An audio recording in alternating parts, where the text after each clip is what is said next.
This is a question that's quite similar to the previous question, which is one of the rulings that may be associated with a particular thing or a practice. And so something that you might hear as a legal verdict is being passed is that this is mandub, that this is something that is being recommended or encouraged. And so what this type of rulings are is that they are things that Allah subhanahu wa ta'ala encourages His slaves to do and recommends it for them, but it's not mandatory, it's not binding upon them to carry out. And they include all sorts of things. Allah subhanahu wa ta'ala says, وَلَمَنْ صَبَرَ وَغَفَرَ إِنَّ ذَلِكَ لَمِنْ عَزْمِ الْأُمُورِ. This is regarding somebody who bothered you and maybe harmed you, that you show patience towards them and that you forgive them.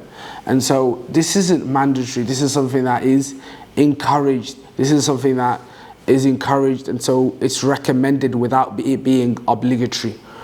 And so what are the implications of this terminology of something being recommended? That you are deserving of the reward of Allah subhanahu wa ta'ala, obviously with the correct intentions that you're doing it to seek closeness with Him subhanahu wa ta'ala and for His sake. And the second implication is that you are not liable to punishment. And so here you've got two implications that are associated with this ruling as well. Number one, that you are deserving of reward with its correct intention, of course. And number two, that you are not liable to punishment. There is no punishment associated with recommended matters. And so it sort of it matches with the wajib in the sense where you gain a reward if you do, but it differs with with the fact that there is no punishment associated with it.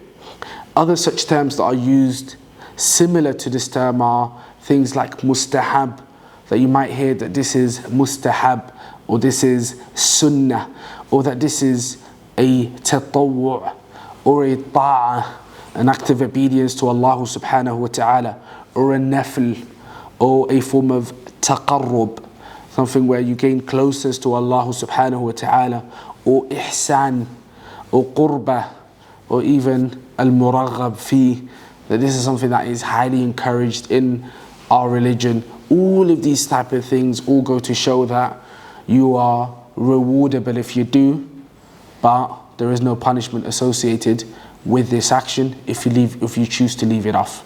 Wallahu a'lam.